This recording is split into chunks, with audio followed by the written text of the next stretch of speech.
Salut, je suis Jérémy, auteur de Les Enfants d'Éléim. C'est une plateforme chrétienne disponible à tous ceux et celles désirant approfondir leur relation et connaissance avec Dieu. Cette semaine, on poursuit notre série sur la foi qui déclenche.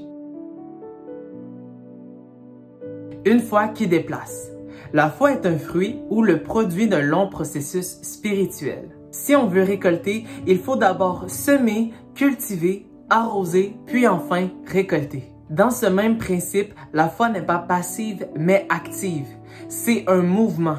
Elle dégage le chemin, fait déplacer de l'air et produit un écho puissant dans l'espace et le temps. En Luc 17:6, Jésus dit à ses disciples: « Si vous aviez la foi aussi grosse qu'une graine de moutarde, vous diriez à cet arbre, déracine-toi et plante-toi dans la mer, et il vous obéirait. » Combien de fois je me suis comparé à des frères en me disant que leur foi est belle ou Dieu, si j'avais leur obéissance, leur pureté et leur intégrité, je pourrais expérimenter les mêmes libertés et faveurs qu'eux. Mais mon raisonnement était faux. Oui, Dieu nous glorifie et comble de bénédictions lorsque nous marchons étroitement avec lui, mais ce qui plaît surtout à Dieu, c'est notre foi, notre assurance en lui. Elle n'a pas besoin d'être immense. Jésus lui-même l'a dit, qu'elle ait une taille aussi petite qu'une graine de moutarde suffirait à déplacer une montagne. La foi n'est pas une question de performance, de paraître ou un concept vague. Elle n'est pas inatteignable, mais disponible pour tous. Dieu n'a pas sacrifié son propre Fils pour que nous vivions comme des mendiants et des ignorants de la parole. C'est tellement triste de voir parfois la famille de Dieu souffrir et demeurer dans la souffrance, de voir des chrétiens ne pas utiliser leur plein potentiel car ils n'ont pas la foi. Je suis le premier à échouer, à faire plein d'erreurs, à dire des paroles stupides et mortes, à ne pas toujours faire le bien en premier, à me lamenter et douter, à critiquer ceux qui font le bien, etc. J'ai comme chacun de vous des problèmes où la solution ne semble pas toujours accessible. Mais quand tout semble ne plus fonctionner, quand tes amis se font discrets et silencieux, que ta famille n'est plus aussi présente qu'auparavant, que ton travail n'est plus si sécure et magique qu'il était au départ, que ton parcours académique devient de moins en moins intéressant à poursuivre et que la vie n'est plus si spéciale qu'elle l'était quand Jésus s'est présenté à toi pour la première fois, reprends la foi. Reprends la foi, car elle déplace et guérit et ramène les choses anciennes à la vie. Jésus leur dit en Marc 11, 22-24, « Alors, ayez foi en Dieu. Je vous le dis en vérité, si quelqu'un dit à cette montagne, retire-toi de là et jette-toi dans la mer, et s'il ne doute pas dans son cœur, mais croit que ce qu'il dit arrive, il le verra s'accomplir. C'est pourquoi je vous le dis, tout ce que vous demanderez en priant, croyez que vous l'avez reçu et cela vous sera accordé. » Dieu t'appelle à revenir, à te ressaisir et reprendre ta foi, car il y a des montagnes dans ta vie. Des montagnes auxquelles tu ne veux pas faire face. Des montagnes qui semblent impossibles à gravir seul. Sais-tu qu'il y a une énorme récompense, une percée immense derrière cette montagne?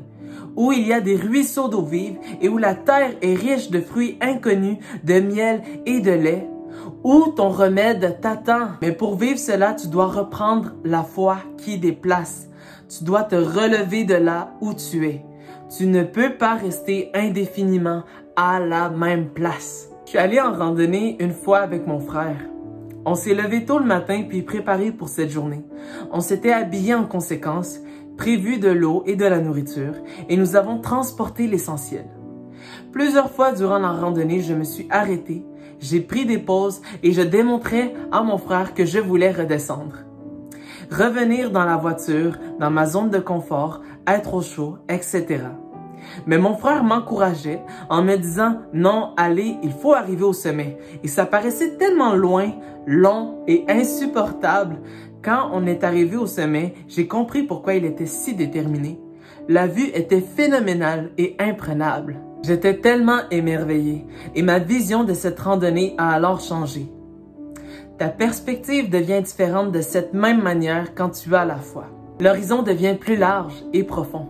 Quand tu es en bas de la montagne, tout ce que tu vois, c'est l'impossible, l'échec, la peur. Mais arrivé en haut, tu arrives à percevoir nettement les promesses de Dieu et comment elles vont enfin se réaliser dans ta vie. Comme j'ai dit plus tôt dans la vidéo, la foi nécessite l'action. Elle a besoin d'être stimulée et réveillée. Elle ne peut pas accomplir grand-chose si elle demeure endormie. Si ta foi ne déplace pas les choses, que les circonstances ne changent pas, c'est parce qu'elle est inactive. Maintenant, j'ai envie de lire un passage en Jacques 2, 14, 26, où on voit vraiment que l'action de la foi est importante. Mes frères, que sert-il à quelqu'un de dire qu'il a la foi s'il n'a pas les œuvres? La foi peut-elle le sauver? Si un frère ou une sœur sont nus et manquent de la nourriture de chaque jour, et que l'un d'entre vous leur dise « Allez en paix, chauffez-vous et vous rassasiez », et que vous ne leur donniez pas ce qui est nécessaire au corps, à quoi cela sert-il? Il en est ainsi de la foi. Si elle n'a pas les œuvres, elle est morte en elle-même. Mais quelqu'un dira « Toi tu as la foi, et moi j'ai les œuvres. Montre-moi ta foi sans les œuvres, et moi je te montrerai la foi par mes œuvres. Tu crois qu'il y a un seul Dieu? Tu fais bien, les démons le croient aussi, et ils tremblent. Veux-tu savoir, ô homme vain, que la foi sans les œuvres est inutile? Abraham, notre père, ne fut-il pas justifié par les œuvres lorsqu'il offrit son fils Isaac sur l'autel? Tu vois que la foi agissait avec ses œuvres et que par les œuvres, la foi fut rendue parfaite. Ainsi s'accomplit ce que dit l'Écriture, Abraham crut à Dieu et cela lui fut imputé à justice. Il fut appelé ami de Dieu. Vous voyez que l'homme est justifié par les œuvres et non par la foi seulement.